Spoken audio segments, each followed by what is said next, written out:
આપણે બને ત્યાં સુધી એક જ પદ્ધતિ એવી રાખવી કે જેના લીધે કન્ફ્યુઝન ઓછા થાય.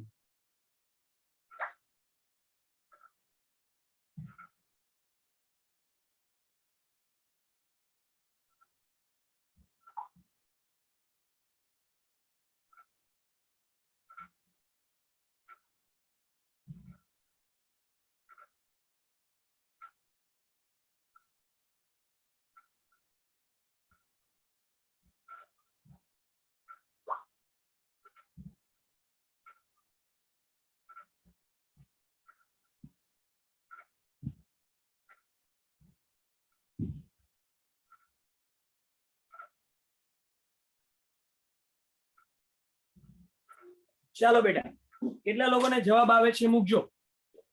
અહીંયા જવાબ મૂકજો, એના આધારે આપણે આગળ વધશું, કેમ કે તો ખ્યાલ આવશે કે તમે એને કેટલું સોલ્વ કરી શક્યા. ચલો જવાબ આવે મૂકતા જાવ. હજી તમને 1 થી 2 મિનિટનો સમય આપું છું. ગણે છે એ લોકોને ગણો, પછી હું સોલ્વ કરાવું છું.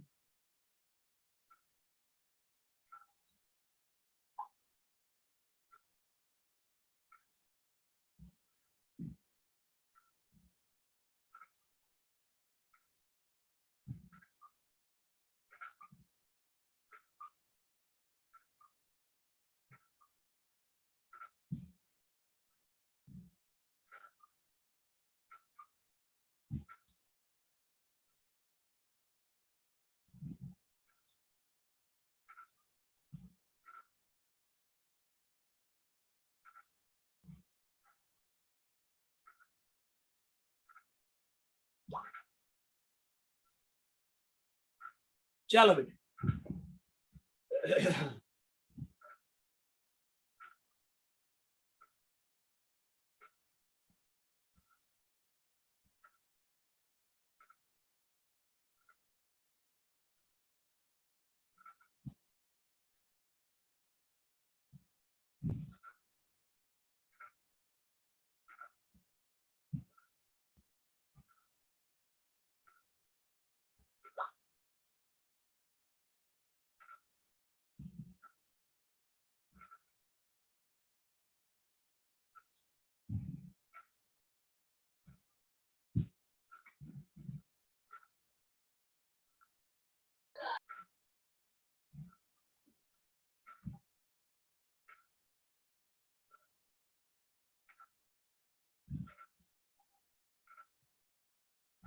ચાલો બેટા, હવે આનું સોલ્યુશન લાવીએ. શું જવાબ આવે છે ચેક.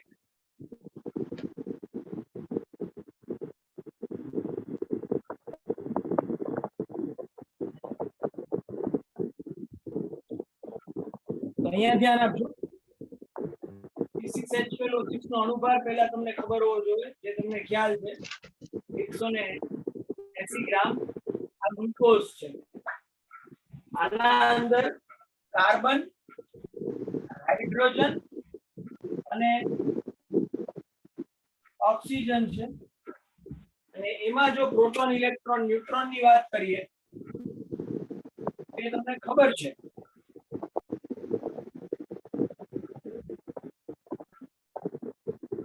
પ્રોટોન છે, ઇલેક્ટ્રોન છે, ન્યુટ્રોન છે. 1 1 0 8 8 8 આ રીતે થાય.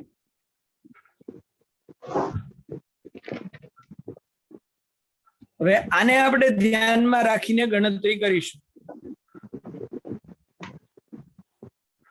તુષાર બેટા માઇક ઓફ કરી દો. તો અહીંયા પહેલા કાર્બન માટેની ચર્ચા કરીએ.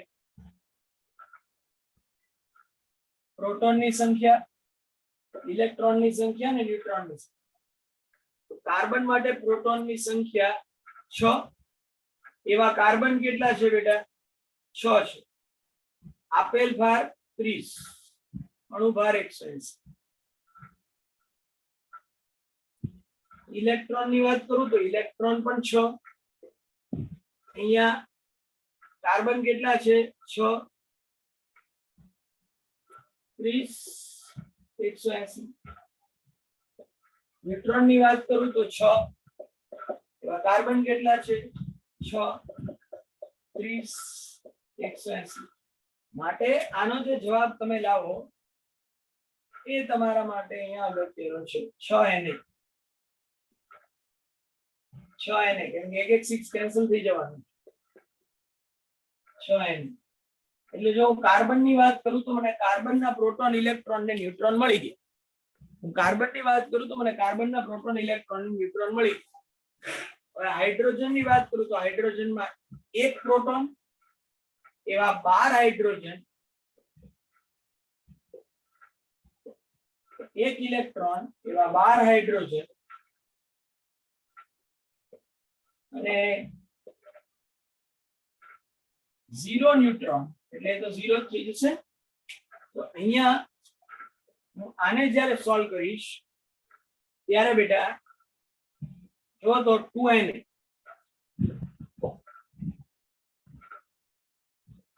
2Na મળશે 2 અવોગાડ્રો અહીંયા વાત કરું તો 8 પ્રોટોન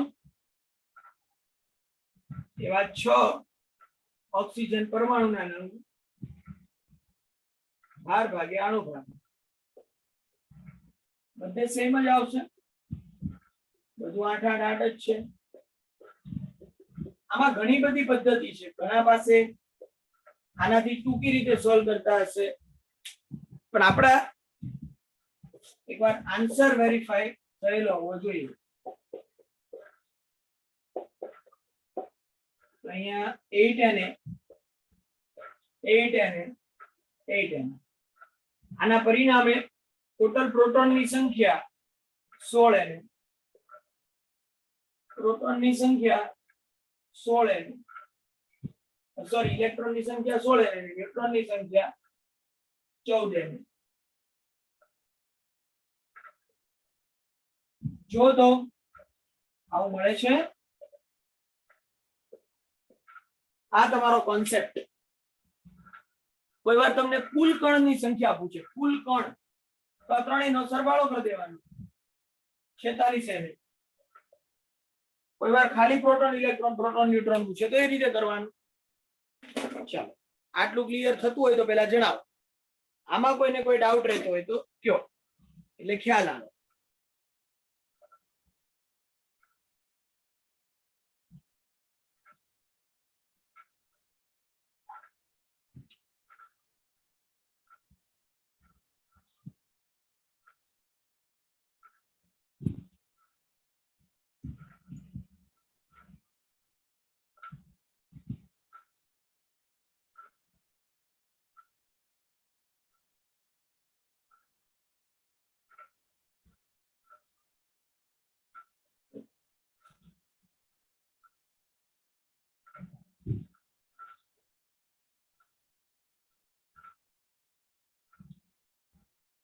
ચાલો બેટા આટલું સ્પષ્ટ બધાને આમાં કોઈને કોઈ ક્વેરી ક્યાંય તકલીફ ડાઉટ હોય તો પૂછી શકે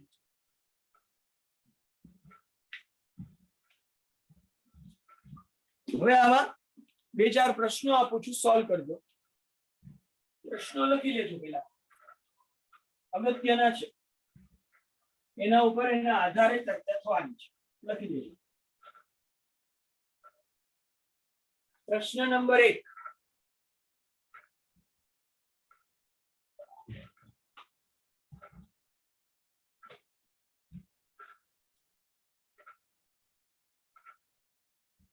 Cl માઇનસ માટે પ્રોટોન ઇલેક્ટ્રોન ન્યુટ્રોનની સંખ્યા Cl માઇનસ નો જથ્થો કેટલો પસંદ કરશો 355 ગ્રામ અને Cl માઇનસ ની જ્યારે અહીંયા ગણતરી કરો ત્યારે 17 ક્લોરીન 35.5 ન લેતા 17 ક્લોરીન 35 માત્ર લઈને ગણતરી કરજો આપણી પાસે બે સમસ્થાનિક છે 17 ક્લોરીન 35 17 ક્લોરીન 37 અત્યારે હું તમને 35 લઈને ગણતરી કરવાનો આખો દાખલો કહું છું ખાસ નોંધ કરજો મિસ્ટેક ના પડે Na પ્લસ ના 2.3 ગ્રામ જથ્થા માટે પ્રોટોન ઇલેક્ટ્રોન ન્યુટ્રોનની સંખ્યા શોધો.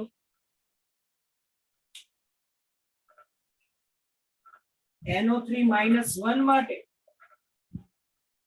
પ્રોટોન, ઇલેક્ટ્રોન, ન્યુટ્રોનની સંખ્યા શોધો. પણ NO3- નો જથ્થો કેટલો? તો ખાસ ધ્યાન રાખજો, 31 ગ્રામ. અને એક ચોથો પ્રશ્ન, બિસ્મથ નાઇટ્રેટ, બિસ્મથ નાઇટ્રેટ માટે પ્રોટોન, ઇલેક્ટ્રોન, ન્યુટ્રોન નો જથ્થો શોધો. હું અહીંયા તમને બિસ્મથ નો પરમાણુ ભાર વાળી જે વિગત છે એ લખાવી દઉં છું, કમ્પ્લીટ आ जाएगा। તકલીફ ના પડે.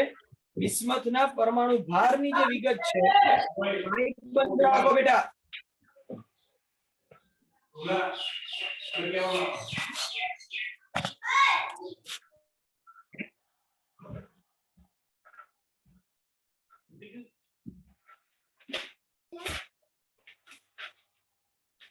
બિસ્મથ માટે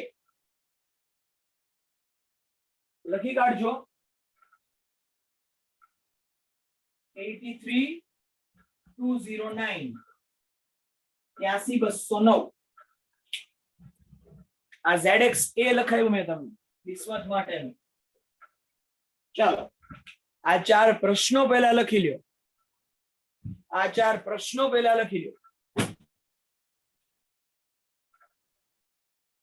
આ ચાર પ્રશ્નો પહેલા લખી લો.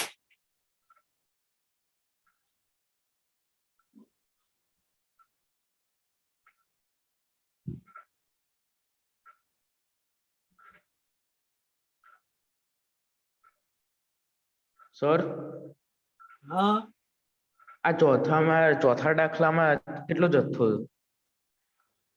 ચોથા દાખલામાં જે જથ્થો છે ને એ તમારે 209 ગ્રામ લેવાનો છે. 209 ગ્રામ. ચોથા દાખલામાં તમારે જથ્થો 209 ગ્રામ લેવાનો છે.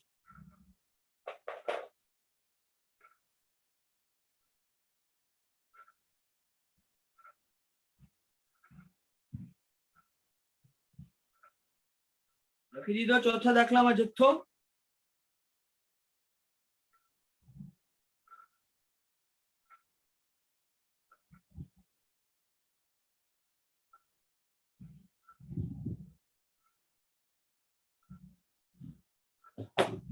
ચાલો હવે બીજા અહીંયા જે મુદ્દાઓ લખું છું. सर एक सेकंड। હા તો લખી લો ફટાફટ. ચલો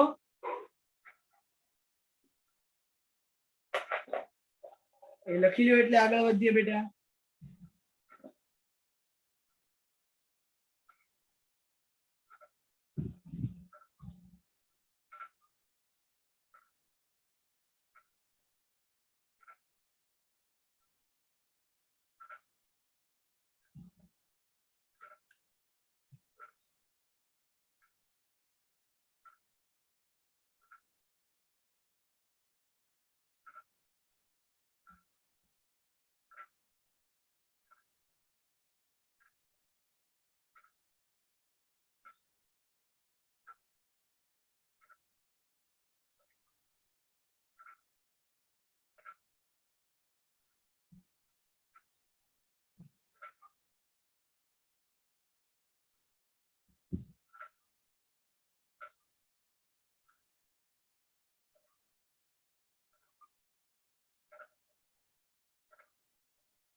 ચાલો બેટા લખાઈ ગયો. हाँ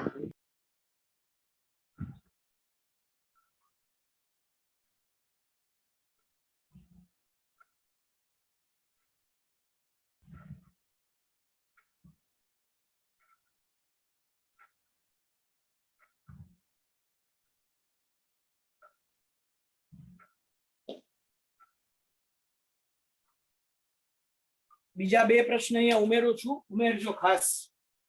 અહીંયા બીજા બે પ્રશ્ન હજી ઉમેરું છું, ઉમેરજો ખાસ.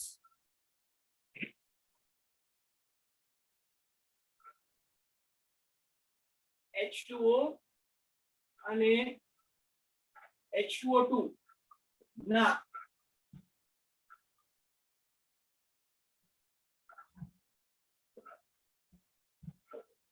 અનુક્રમે જથ્થો 90 ગ્રામ અને 340 ગ્રામ હોય તો બંનેના પ્રોટોનની કુલ સંખ્યાનો ગુણોત્તર લખો. એવી જ રીતે બંનેના ઇલેક્ટ્રોનની કુલ સંખ્યાનો ગુણોત્તર બંનેના ન્યુટ્રોનની કુલ સંખ્યાનો ગુણોત્તર લખો બેટા. આ લખાઈ જાય એટલે છઠ્ઠો પ્રશ્ન લખાવું છું. આ લખી લો પહેલા, આ ખાસ લખી લો, પછી છઠ્ઠો પ્રશ્ન લઈએ છીએ આના સંદર્ભમાં. લખો ફટાફટ.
એના પછી એક પ્રશ્નનો ઉમેરો કરો.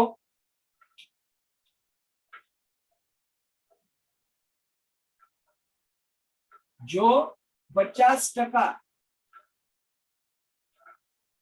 શુદ્ધતા વાળો 78 ગ્રામ બેન્ઝીન હોય તો હાજર પ્રોટોન, ઇલેક્ટ્રોન, ન્યુટ્રોનની કુલ સંખ્યા ગણો. જો 50 ગ્રામ શુદ્ધતા વાળો પ્રોટોન, ઇલેક્ટ્રોન, ન્યુટ્રોન શુદ્ધતા વાળો 78 ગ્રામ બેન્ઝીન હોય તો પ્રોટોન, ઇલેક્ટ્રોન, ન્યુટ્રોનની કુલ સંખ્યા ગણો. ચલો છઠ્ઠામું કરવાનું. પ્રોટોન, ઇલેક્ટ્રોન, ન્યુટ્રોન ગણવાના. આ ટ્રાય કરજો, નહીં આવડે તો હું છું જ શીખવાડવા માટે. 50% નું લોજિક શું છે એવું શીખવાડીશ. બહુ ઈઝી છે, ટ્રાય કરજો. નહીં થાય તો હું આ 6 રિવાઇઝ કરાવવાનો જ છું. તો બેટા આટલે સુધી અટકીએ, અહીંયાથી નેક્સ્ટ ક્લાસમાં કન્ટિન્યુ કરશું. શક્ય હોય તો આને આજે પૂરા કરી દેજો. બોલો બેટા, બીજી કોઈ ડાઉટ? કોઈને બીજો કોઈ પ્રશ્ન બેટા? કરી શકાય, 50/100 કરી શકાય. જોઈ લેજો, પેલા જાતે ટ્રાય કરો, પછી હું કરાવી દઈશ. ચાલો, તો અહીંયા હું એન્ડ કરું છું. અહીંયાથી નેક્સ્ટ ક્લાસમાં કન્ટિન્યુ કરીશું. લખાઈ ગયો છે ને પ્રશ્ન બધાને? જેને પ્રશ્ન લખવાનો બાકી હોય એ લખીને લીવ કરે. હું 1 મિનિટ આમને મૌન રાખું છું, એટલે બાકી હોય એ લોકો લખી લે. પછી હું અહીંયાથી એન્ડ કરી દઈશ. લખાઈ ગયો એ લોકો લીવ કરી શકે.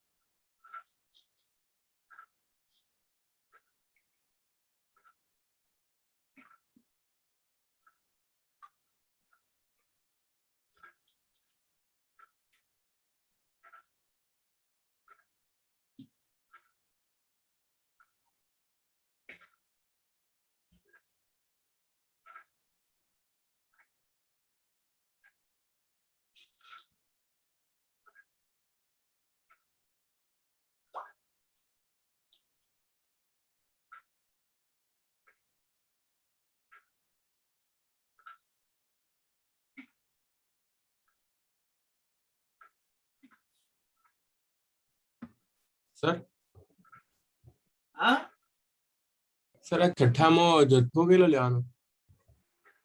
શું છઠ્ઠામાં છઠ્ઠામાં સર પેલો જથ્થો કેટલો લેવાનો? અવાજ નથી આવતો બેટા, શું કે છઠ્ઠામાં? સર છઠ્ઠામાં પેલો જથ્થો હોય એ કેટલો લેવાનો સર? આપ્યો જ ને 78 ગ્રામ, જો આ લખ્યો હા સર 78 ઓકે ગ્રામ. સર. સારું, તો અપેક્ષિત છે બધાને લખાઈ ગયું હશે. હું એન્ડ કરું છું.